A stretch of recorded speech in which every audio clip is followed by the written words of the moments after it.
Hello everybody and welcome to my channel. I'm Christine. I'm glad you're here.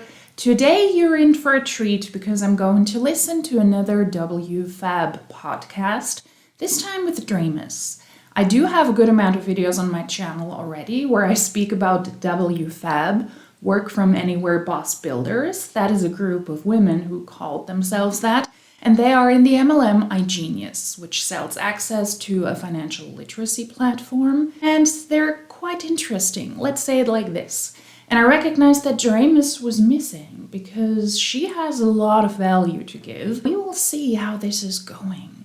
She uploaded a podcast or a team call, because they're honestly doing both, which is titled Debt Cures. And I found that rather interesting because WFABB is really not good at presenting a financial opportunity or the MLM opportunity in general, whether it was at Modern Nature, another MLM, over a year ago where they were selling shampoo and hair care products, or now where they try to explain to you how you can learn how to trade stock market, forex, crypto. I'm also not good at explaining that, apparently. That is why I thought it would be interesting, because debt cures is a very important topic. I think that a lot of people in this day and age, unfortunately, are in debt, and this could be an interesting topic for them. And since WFABB is in a financial literacy MLM, they might have a lot of value to add. But then again, I would argue that if you recruit somebody into an MLM, where you have to pay $1,500 to join with the highest tier, with a tier that is promoted the heaviest, so that you can use an automated system that does the trading for you, and you have to spend at least $1,000 to trade, and then another $175 every single month to be able to be considered active and to be able to use the platform, then I would argue that you have probably contributed to people being in financially difficult situations. But let's see what she has to say. Debt cures with Draymus at 1.2 speed. Today, we're actually doing a very different topic than I've ever done before, okay? It's not very typical for Wake Up With WFABB because we typically talk about mindset, but I just thought, I was reading this book and I was like, okay, what should I talk about? Because typically I, will go from the books that I'm reading or the things that I'm watching or consuming. And I've been reading this book, and this book is more about debt, right? It's about debt because I have some people, that I'm friends with. I have people on my team that are in debt that I want to help. And I have a few people like that. And I've been on a mission to figure out how to help them, right? So naturally, I started reading up on this book because I heard of this book. I actually had it randomly downloaded because I searched for Kevin Trudeau when I was on my Kevin Trudeau feed. If you guys remember, there was a time when the first Kevin Trudeau podcast, we were talking about it all the time, which I love his podcast. The one that's on podcast, that one was really good. I listened to it probably like 7 or 8 times, maybe more. I still listen to it from time to time, but I love Kevin Trudeau. I love what he stands for. I love the lessons that he teaches. And so I was naturally looking for some of his books. And he has 2 books. He has Debt Cures, and he's like natural cures that are very famous, right? Natural Cures is all about natural ways to cure things in the body, including weight loss and other things as well. But I think the focus was on like being healthy and weight loss. And then Debt Cures is obviously on debt. If you guys don't know who Kevin Trudeau is, I first found him on that podcast. And he is a man that was a part of the Masons, the Brotherhood, which is a secret society. Okay, he was part of the Brotherhood. He achieved extreme levels of success. He was very wealthy. And then he decided to be a whistleblower. He decided that the information that was shared in these societies should be shared with the general public. And that a lot of people would benefit from this information. So he started sharing all of that, and all of these things that he started doing, sharing natural remedies and all these things, he actually wound up in jail for 10 years. Some believe that it's righteous, and some believe that he was just convicted, like to get him out of the public, right? To kind of mute him down. And he says there's also been an attempt on his life. Now, I don't know to what degree. I haven't researched that deep. To me, the things that he says, I just resonate with. And I think they're Dre being a whistleblower right now.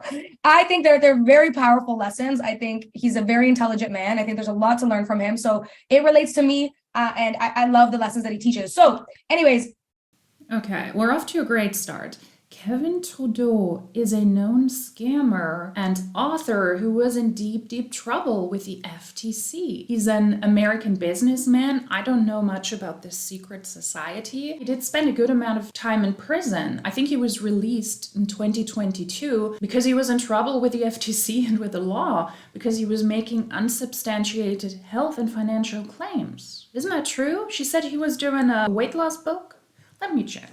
Let's see who this person is. Yeah, what a beautiful individual. Of course, she's interested by a person like this who got in trouble with the FTC. A lot of ladies and MLMs are in trouble with the FTC as well, and MLMs in general.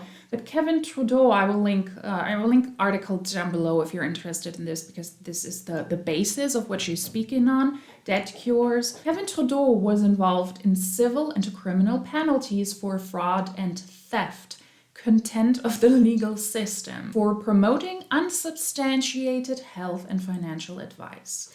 He was involved in legal cases with the US Federal Trade Commission, the FTC, and he was also convicted for credit card fraud. He then agreed to pay a severe fine. He stopped marketing his products. Oh, wow. Nothing says my products are wonderful more than you promising you're not marketing them anymore. And allegedly, fraudulently filed for bankruptcy protection while still hiding millions of dollars. So that is the person apparently we're speaking about that this podcast is based on, to find out about debt cures. Good start, Draymus. Good start. I will have to make notes, and that makes me angry. It always makes me angry when I have to make notes, because WFABB is spreading a lot of this misinformation. The WFABB podcast genuinely makes me mad sometimes, because people like her will spew a lot of misinformation. And granted, I haven't listened to this yet. I don't know what she's going to say, but from experience, what I've heard from WFABB, there's not a lot of truthfulness in this. It is like a carnival of financial stupidity, all right? It's like a big, big show.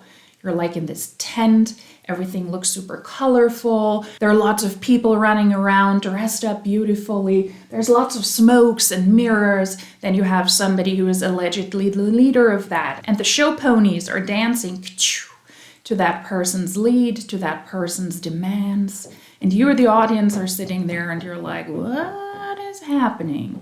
But if there's just one person that finds this interesting or attractive, stop it. Stop it. I'm filming. I'm talking about WFABB. Rude. Yeah, they're doing stuff down there. Apologies if you can hear that. Anywho, it's like a carnival of buffoonery. I know that buffoonery is one of my favorite words, but I find it quite fitting here, because a lot of this information that is being spread by WFABB, specifically about financial advice, is buffoonery. This book is all about debt, right? And I started reading it because I had this feeling like I just felt like there was people in my life that were in debt that like I really wanted to help, but I didn't know exactly how. I didn't know exactly how to solve that problem. So I was like on a few calls, like thinking, okay, what we could do this, we could do that, like supporting them, guiding them in different ways. And then I went on my Audible like a few days later to find a book to read. And I saw this book. I had already bought it with some of my credits. I do that. I have like 10 books that I've never even read that are just like on there, right? Because I'll forget like down the line when I actually want to read it. And I started reading it. Okay. And it is so good.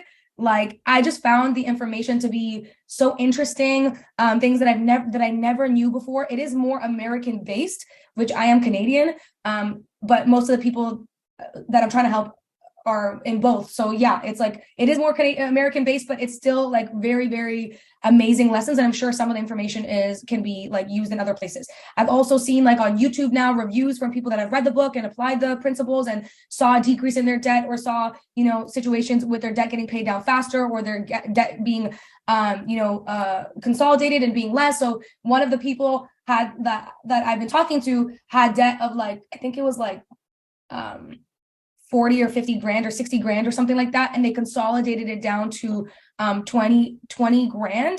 And they're basically paying that off, which is way more manageable than like 40, 50 grand. I don't remember the exact numbers, but I just remember it was consolidated. That wasn't because of the book, but that was another thing that inspired me. Okay, there was one solution. Okay, let me go look for more solutions so I can help I can help these people, right? Oh my God. Yeah. You can help me by shutting up now.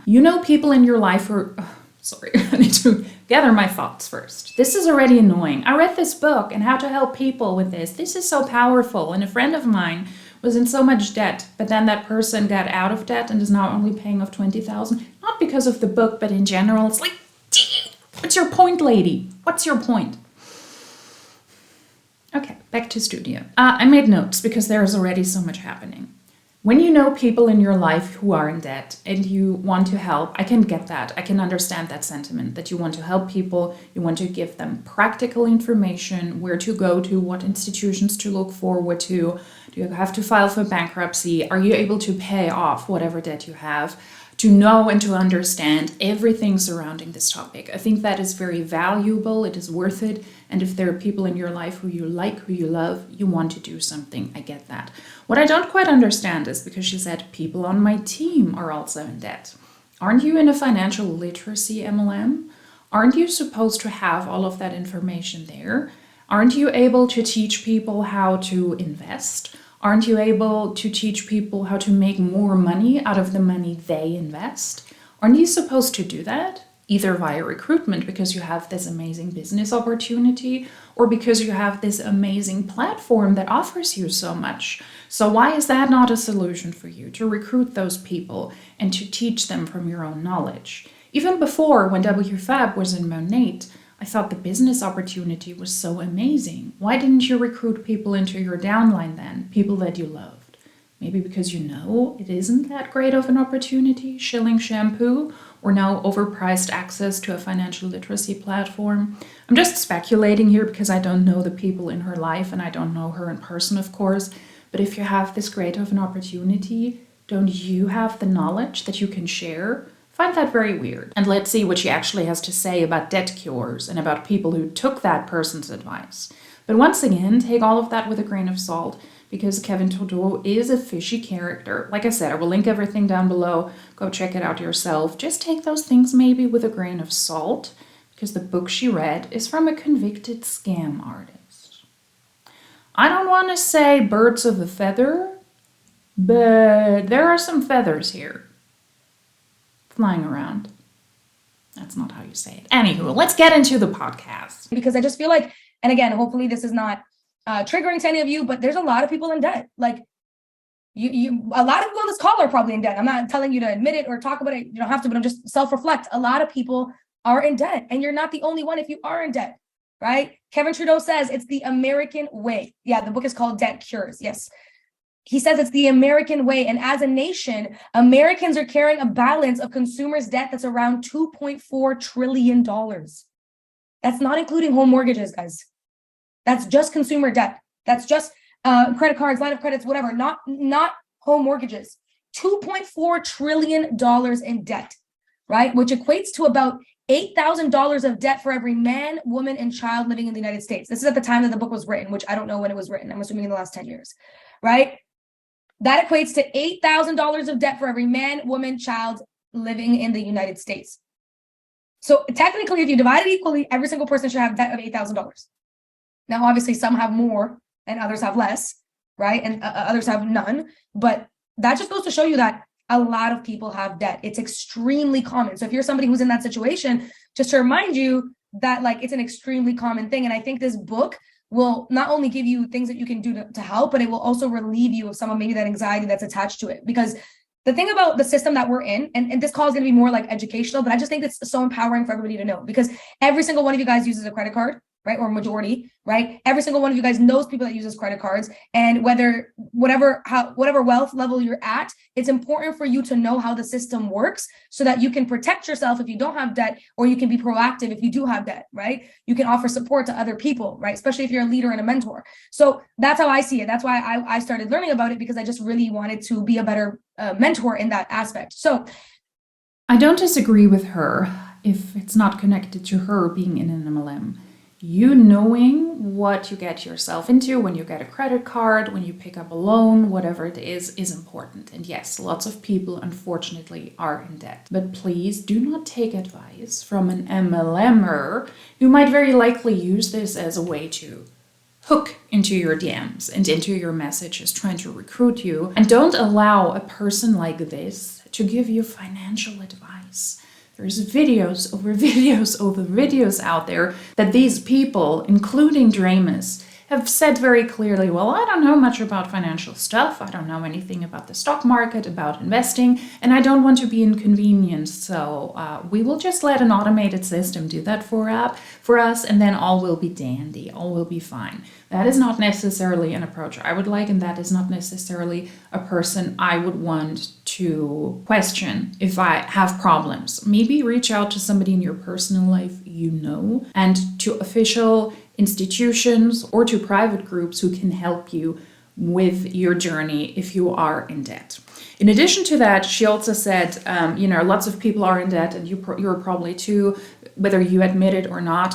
I want to say that if you have debt, there's nothing shameful about that. For whatever reasons, lots of people are in debt, and as long as you're able to speak up and speak out and get yourself the help you need from reputable sources and not from a WFABB lady, there is nothing shameful about that. Go get the help you need to better your very own life.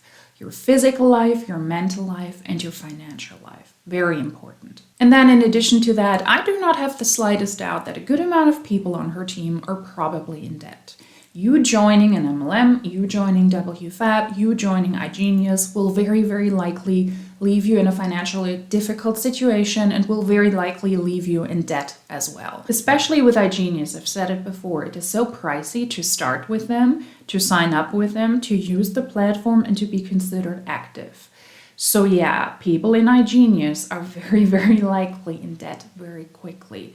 And that is why this topic, and that is why her being a speaker on this is ironic, in my opinion, and very contradictory. The system that we have here, right, is literally designed to keep you in debt, to keep you a slave that is paying these minimum payments every single month for the rest of your life, right? And Kevin Trudeau talks about in the book how his opinion on the credit card industry and their practices is that it's literally a criminal practice, and he thinks that it should be illegal.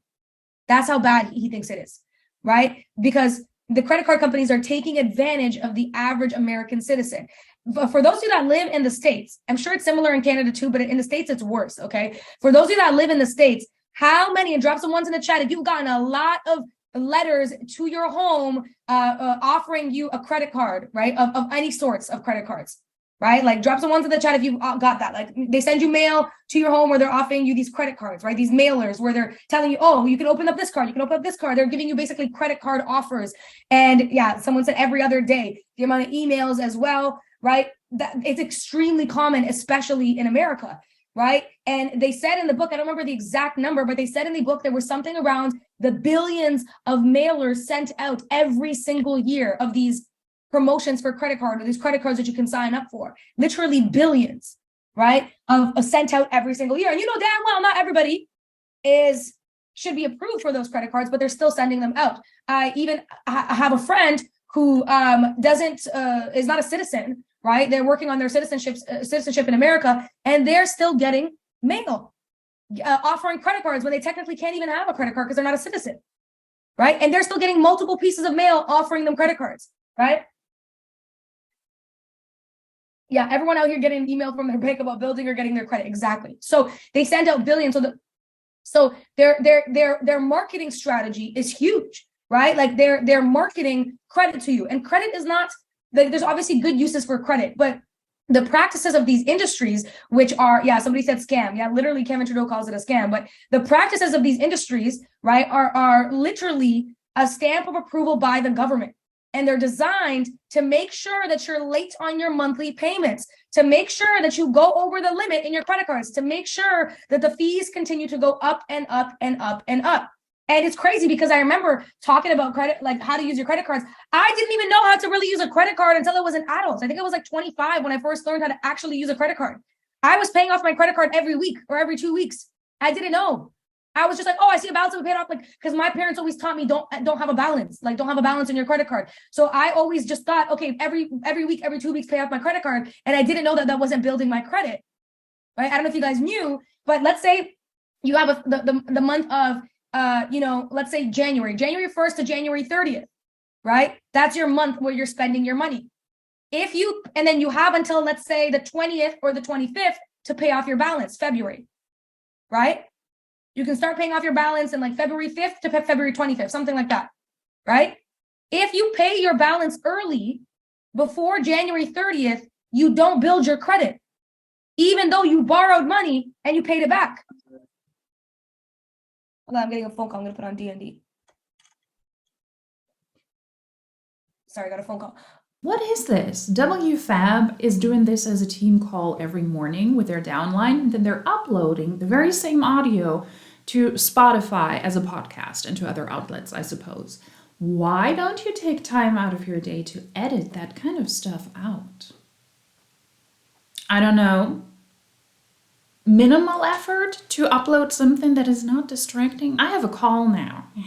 Cannot answer that. Or type a 3 in the chat. It's like, why don't you take time out of your day and try to make this podcast more pleasing to people who just listen to this, who are not on a team call? But that's a side tangent. That's not what I'm going for. The credit card system, the banks are fraudulent. They want to make money off of you. That should be illegal.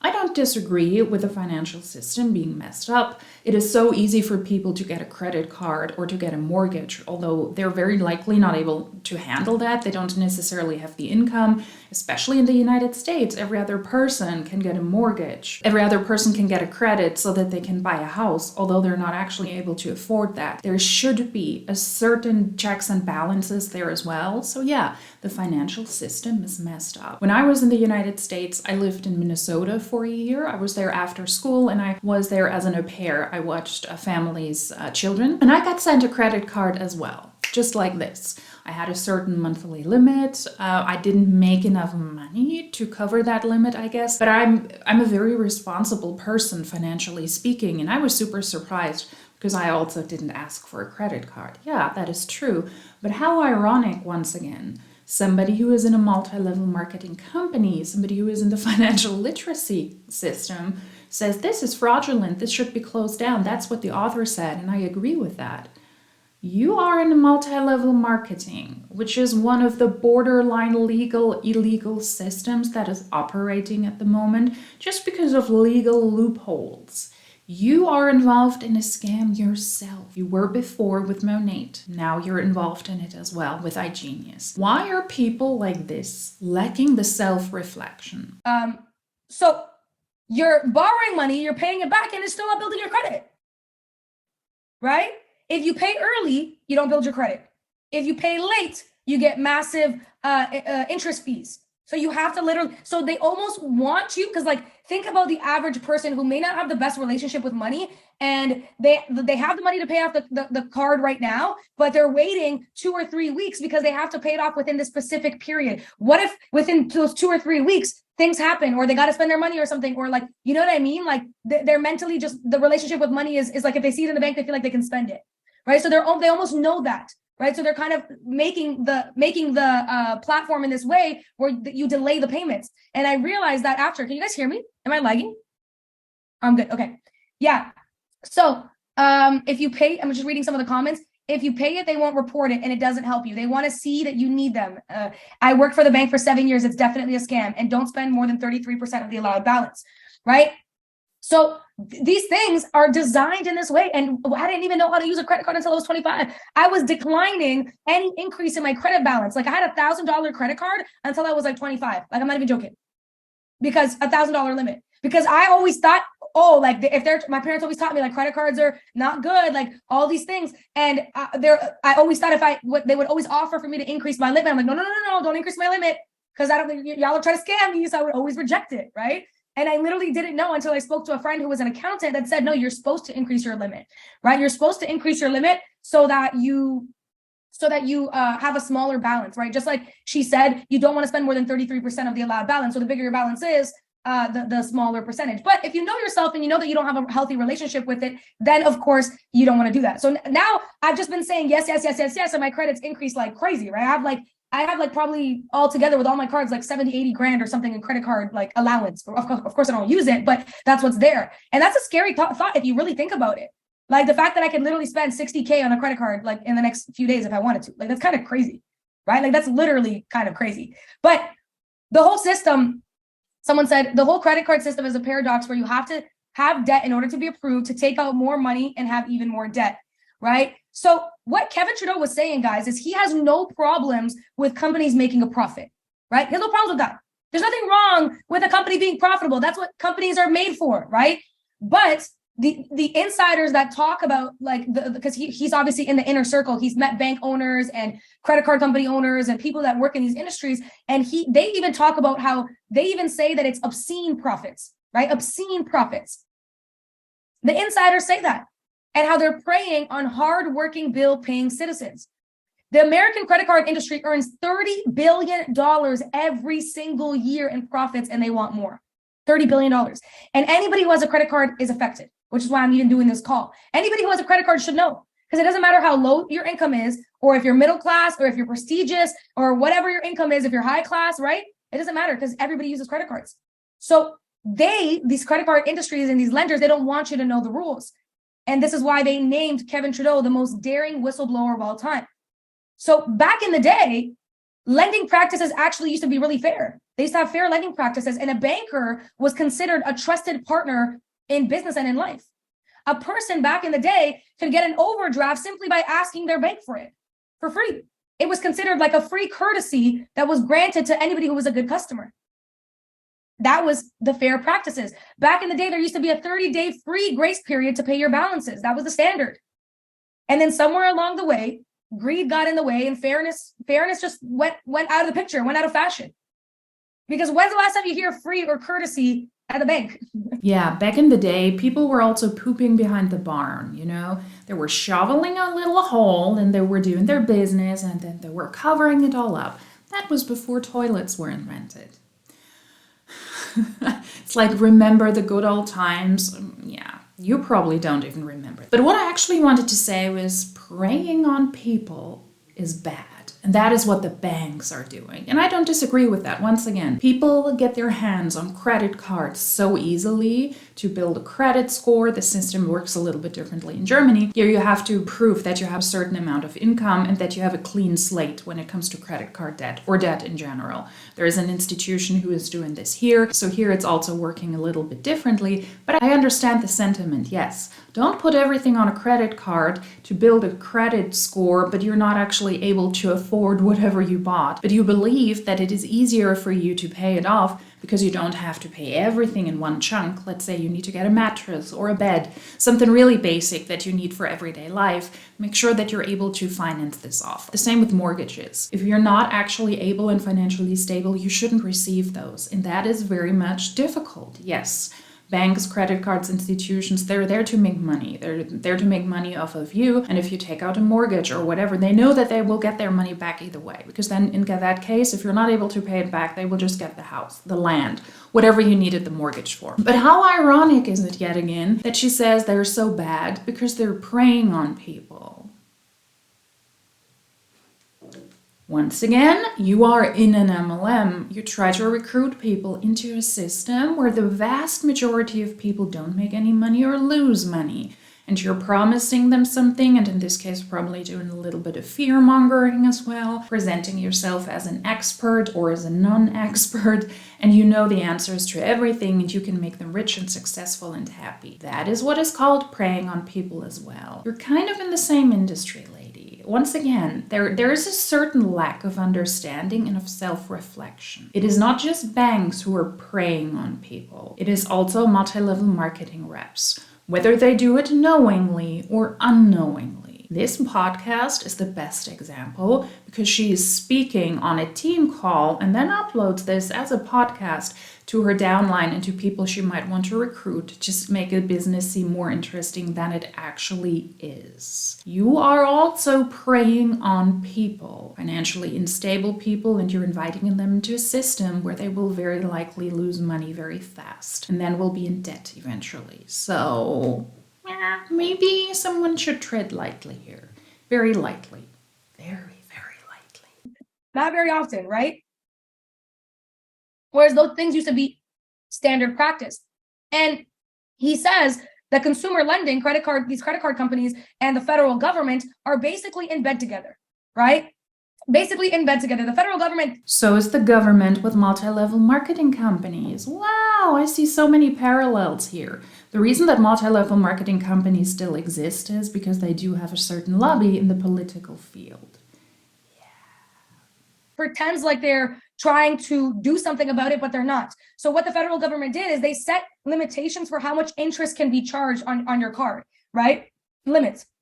Finding a card right now under like 14% is like not even possible, like a credit card, right? Most credit cards are 18, 19, 20, 21, 22% interest. That's insane. And that's crazy. Y'all get how crazy that is?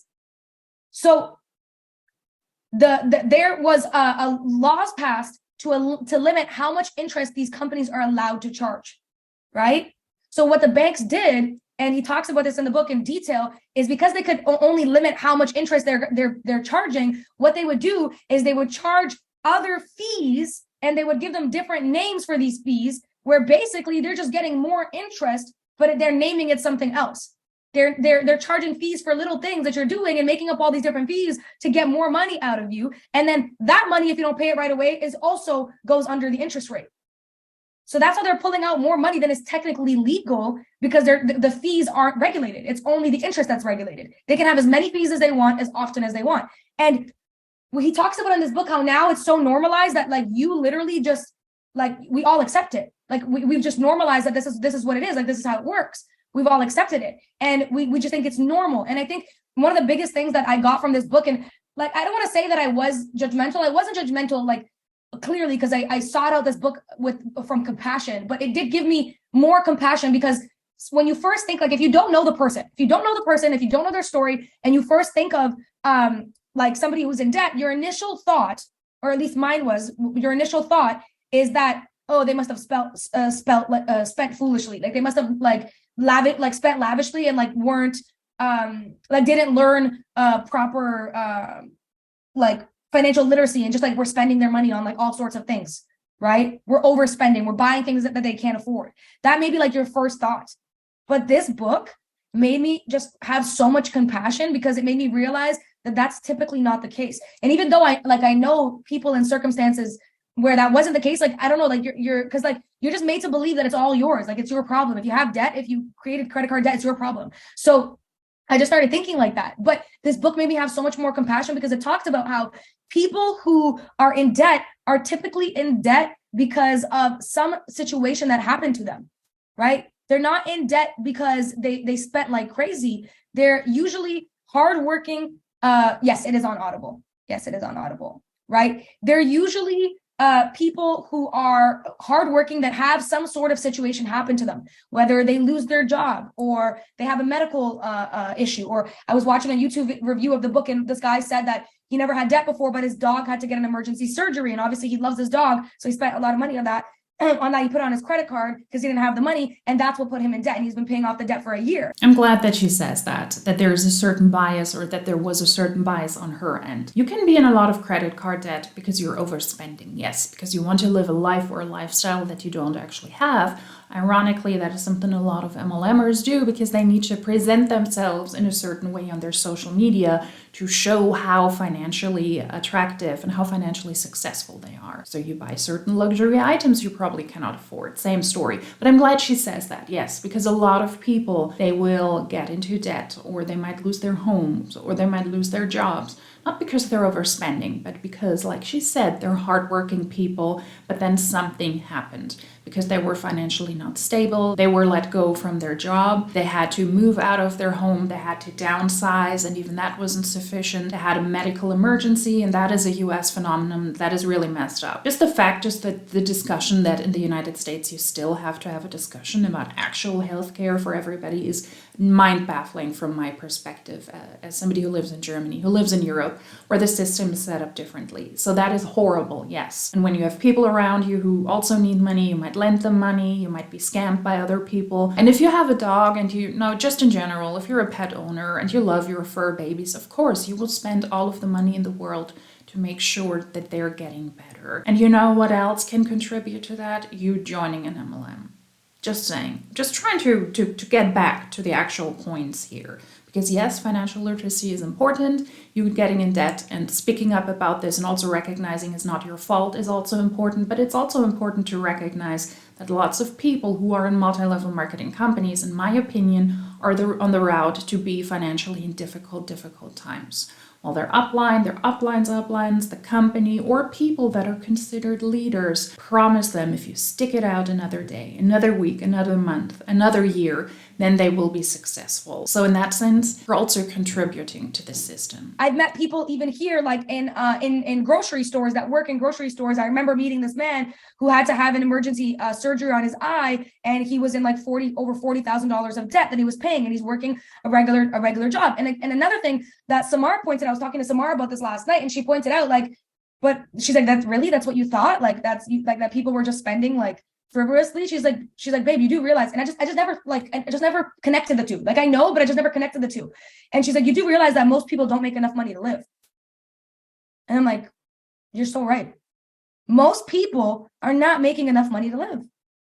And this is kind of their only option for, again, I'm not saying it's good, like it's okay, like you should go out and use all your credit cards. I'm just saying that if you're in this situation, or if you know somebody who is, like, I just want to share that compassionate side for you. If you are in the situation, to like not be so hard on yourself, to know that you fell under this predatory system, but to also understand that if you really go back and look at your credit card statements, like most of the, and this is what Kevin Trudeau was saying, most credit card debt is accumulated when there's like a job loss or a death in the family or a medical illness or a divorce or a car breaking down, something that happens, and that something could happen to every single one of us.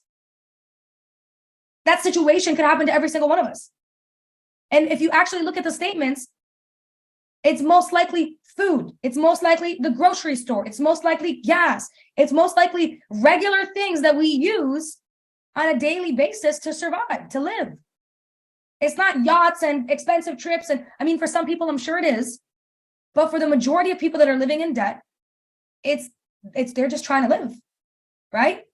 And then they are in this predatory system. And he gave this example, right?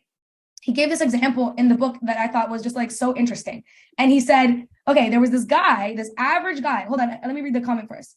Plus, when you pay off a credit line, like a student loan, your credit score goes down, not up, because you just eliminated a credit line. This is what I'm facing if my student loans are forgiven in the US. Unlikely due to SCOTUS, though. Wow, that's wild, right? The emergency funds, exactly. Okay, so listen to this story because I thought it was so interesting / funny. Okay, so basically there's this average guy. Okay, there's this average guy. His name was like Hale his Beckham or something like that.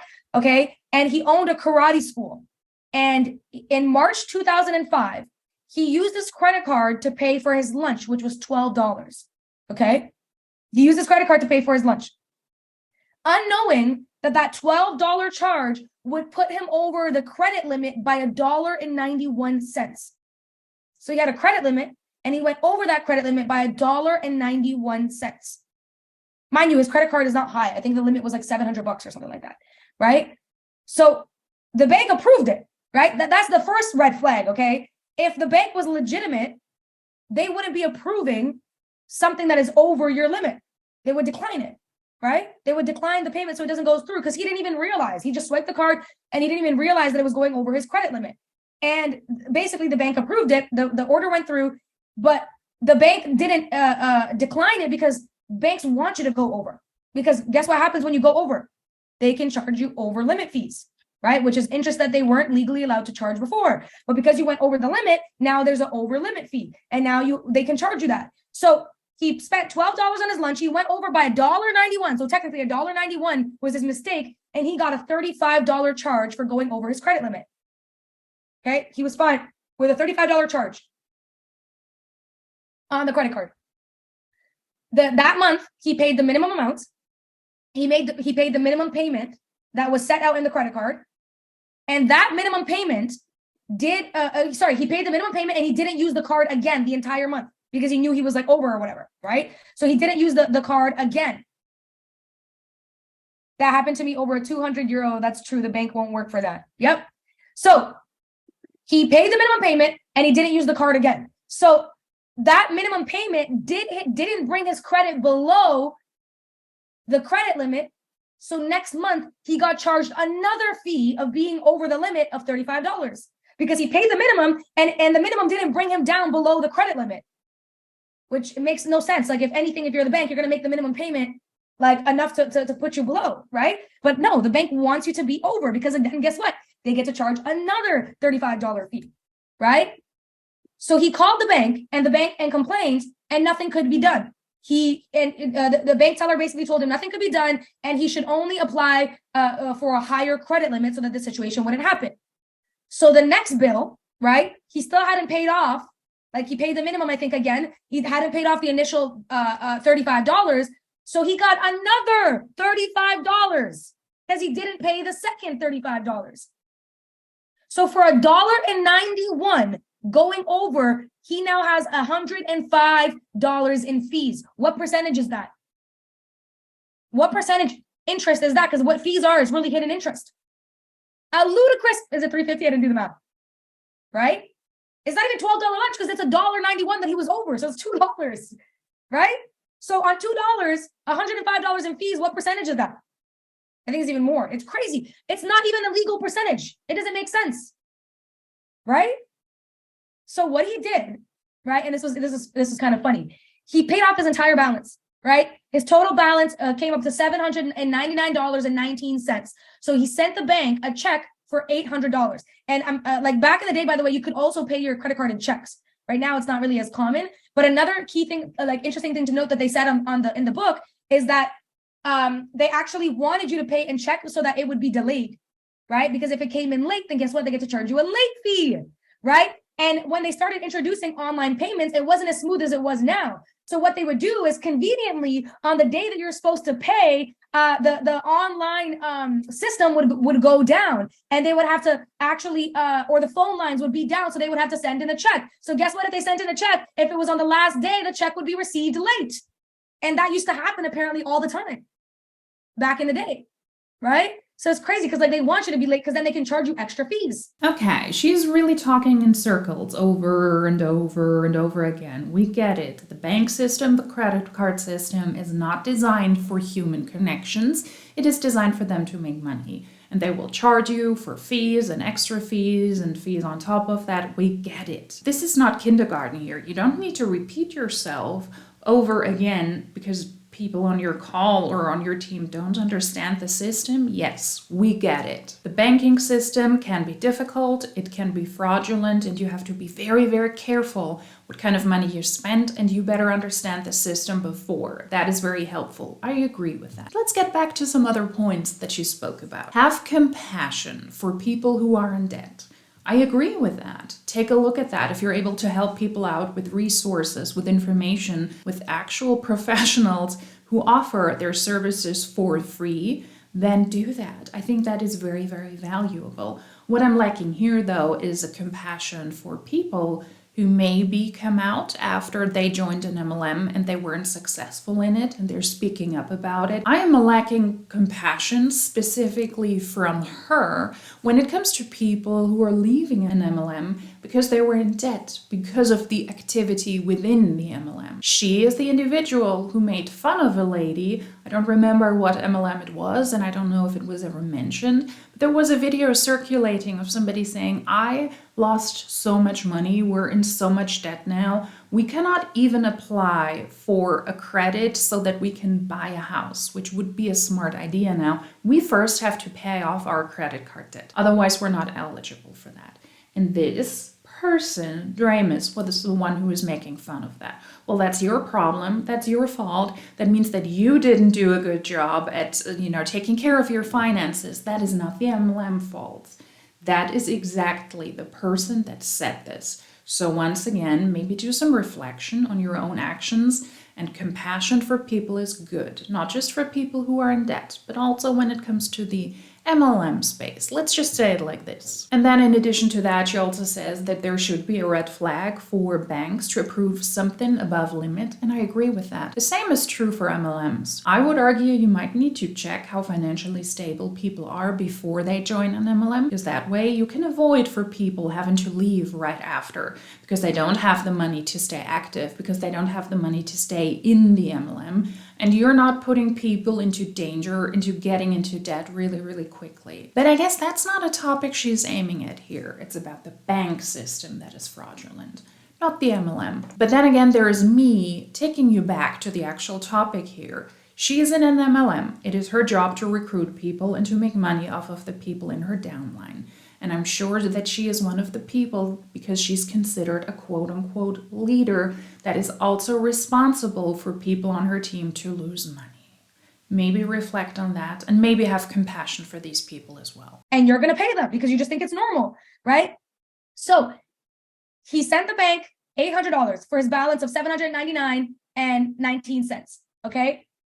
And he closed this account. He closed the credit card. And he wanted to treat them the way that they treated us. So what did he do? I thought this was freaking hilarious, okay? He wrote them a letter, and he said that in the letter, he said, I'm requesting a refund of 81 cents, right? Because he overpaid.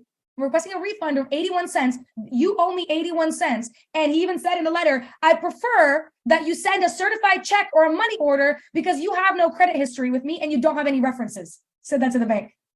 And if there is any references, feel free to email them or send them back or whatever, right? So he's telling the bank, you got no credit history with me. It was freaking hilarious, right? And I want my 81 cents. And then he said, if payment was not received, and he wrote it all professionally, I don't remember the exact words, but he read it out in the book, but he said, if payment was not received within 25 days, then a late fee of $105 would be charged. And I was like, yo, this is hilarious, right? Okay, so if you don't pay me my 81 cents within 25 days, a late fee is going to be charged, and you better send a certified check because I don't know you like that. Okay? And the bank said, the book is called Debt Cures. And the bank said that they would refund the overpayment, right? They would refund the overpayment, so the 81 cents, and they would refund him $70 in late fees or over limit fees, but they didn't end up doing it within 25 days, which is exactly how much the customer gets. So even the bank couldn't do what they're asking you to do. Within 25 days, they couldn't pay the man 81 cents. Right?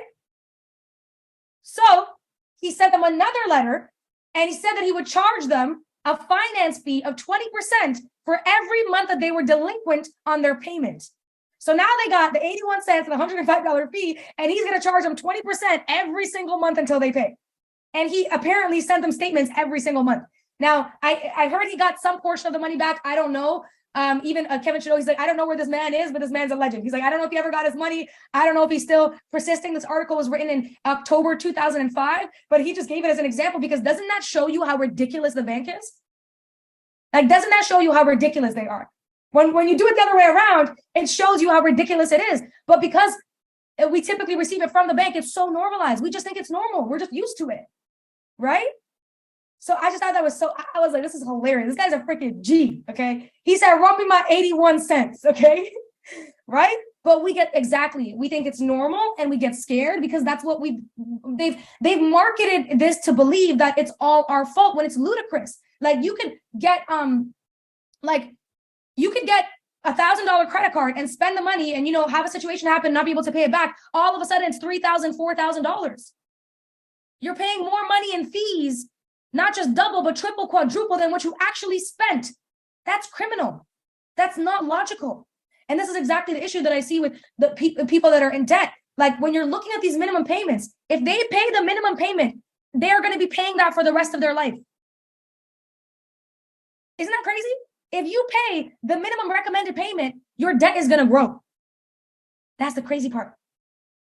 If you have debt that's like 60, 70, 80K or more, 100K, your debt is growing like a full-time income every single month.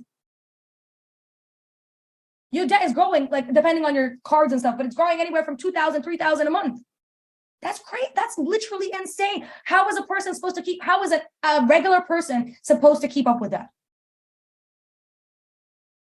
And that's the part that he talks about is criminal, right?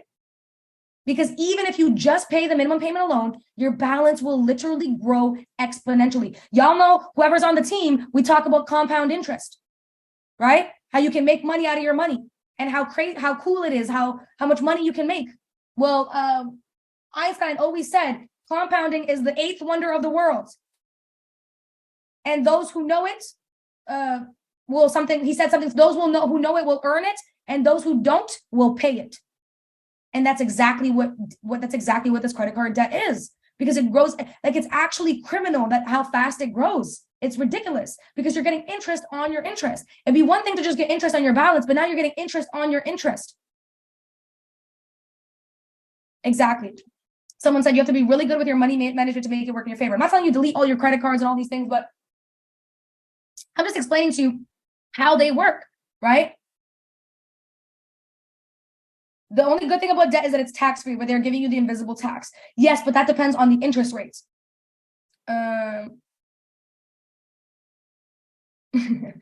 Corrupt. Also, when someone turns 18, I'm reading the comments. When someone turns 18, they automatically get sent a card. They should have taken a course in how a credit card works and teach them about compound interest. Exactly. And even gave an example of that in the book. Somebody else said, my little sister received a $3,000 credit card and doesn't even work like that. Exactly. And they talked about that in the book, that there was this girl who turned 18 and received all these credit cards in the mail, and she took them. And by 21, she was like, her car was impounded, and she was like, I don't remember, like 40 or 50K in debt by 21, right? Because nobody taught her how to use this, right? And so that's exactly why they talk about how it's predatory. So again, there's nothing wrong with the bank making a profit. There's nothing wrong with the companies making a profit. We have nothing against that. Like, it's business. But when does it become criminal? When does it become greed, right? And that's exactly what they're talking about here. So another thing that they said is, so I told you guys, I said that the consumer lending and the federal government are in bed together, and that the lending institutions are predators, and they prey on innocent, hardworking, bill-paying individuals, the ones that they know are going to continue to pay that bill for the rest of their life. And the American, I talked about that. They make $30 billion every single year, the American credit card industry. I talked about that already. And another crazy thing is that America's credit card use is greater than the rest of the entire world combined. She is repeating herself again, so I'm stopping here. If you watch this, or if you want to watch this video again, or if you don't want to, but you still have it in your head, just exchange every time she says credit card institution with multi-level marketing companies. I find it fascinating that she is not making the connection, that she is in a very, very similar system. Work with a certain logic. I love that. Yes, be logical. Do your research. Be logical when it comes to business and financial stuff. But that is not something that WFABB necessarily promotes. They're building their business on hopes and dreams and wishes, on the opportunity to potentially make a lot of money. MLMs don't work with logic. They're working with emotions and with hopes and wishes. So make that connection, Draymus. And then you are 18 years of age and you get sent a credit card. Yes, you're 18 years old and you can join an MLM. Riddle me this. And then people are super greedy. Yeah, people who are at the top levels in multi-level marketing companies are also greedy because they need to continue to make millions of dollars, and only 0.000 something % of people in MLMs are able to make that much money. Greed is a huge part in the industry you're working in as well. And we only have like 2 minutes left. Yeah, not even 2 minutes left on this podcast. So far, I'm lacking her trying to promote WFABB or a genius to this. Look at the fraudulent system with the credit card bank, with the credit card institutes and with the banks. But we offer you an alternative, so come join our team. Kind of missing that. Maybe that is happening within the next less than 2 minutes, minute and 30. But so far she hasn't done that. Don't you want to use every opportunity to pitch your MLM and your business opportunity? Doesn't happen here. Why? What's going on? Are you lacking? Were you tired? Was it too early for you to do this? Are you confused? Maybe you shouldn't repeat yourself over and over again to say that the fraudulent banking system, the fraudulent credit card system is so fraudulent because it is fraudulently banking on people and they're giving them credits that they cannot pay back. This is supposed to be a team call for the people on her team, but also a podcast to promote WFABB. Why don't you promote your business then?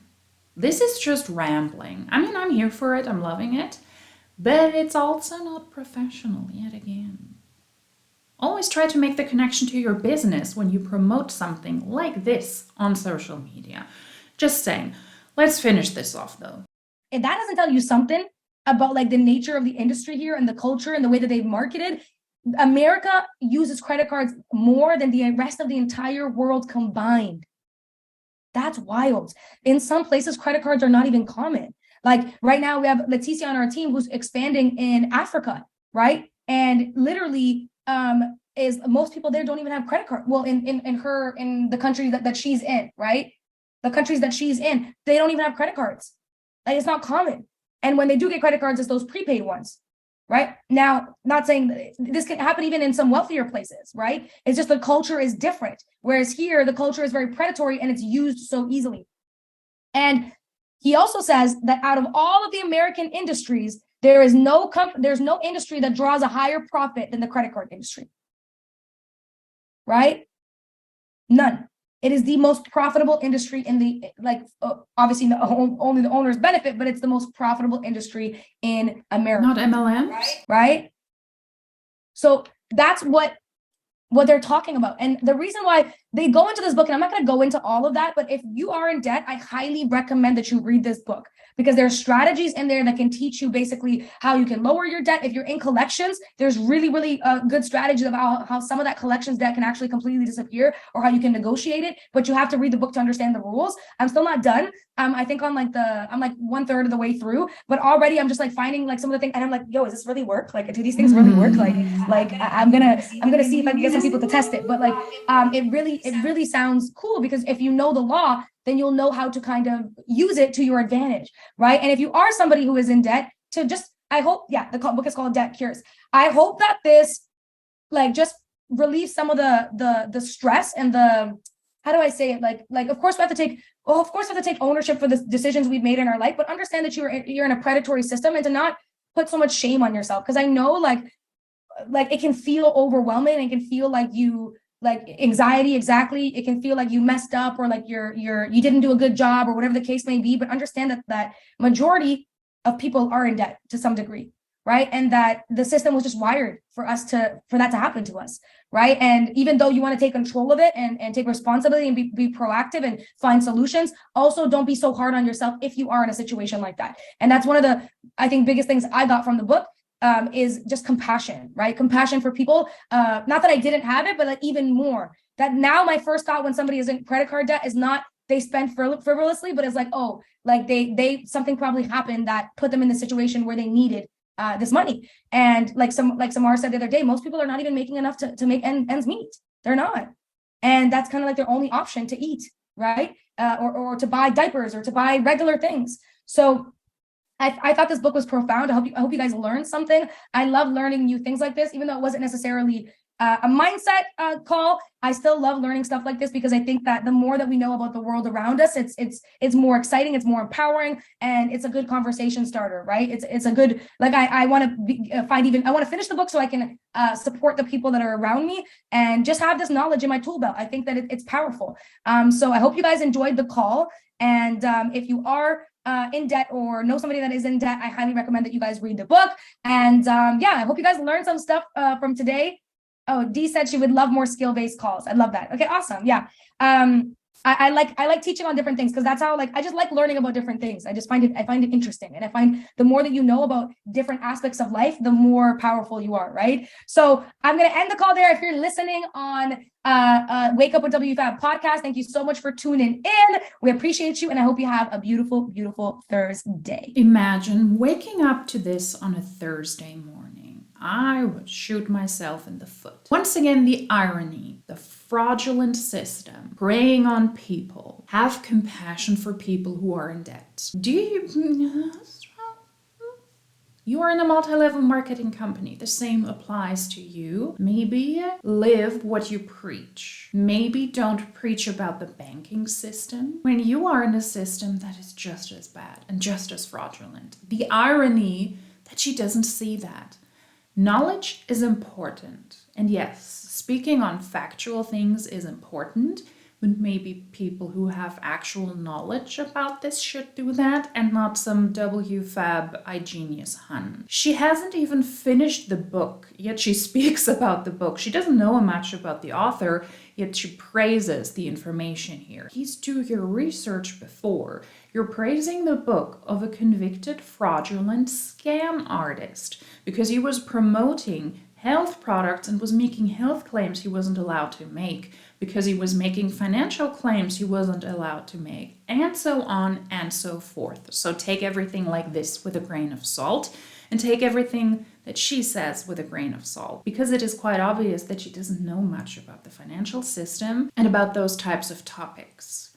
You have to be in an echo chamber to be on a call like this for people to cheering you up, for people cheering for you because this was so inspirational and it was so factual. No, it was not. Maybe you should stick to mindset. But let's finish this off on a very genuine and honest basis from my end. Being in debt, being in financially troublesome times sucks. If you have people in your personal life, or if you are somebody who is financially struggling, please be aware that there is nothing shameful about that. Reach out to people who are knowledgeable in this. There are free sources out there in each and every country, and there are people there who can help you to set up a payment plan or for you to understand what is going on in your life. I'm being very broad, I'm being very general because I don't know what individual financial problems are, but there are people out there who are willing and ready to help you for free. Reach out to these people. Don't try to ignore the issue because that will very, very likely only make it worse. That doesn't have to be from an MLMer who's in a financial literacy platform who knows nothing.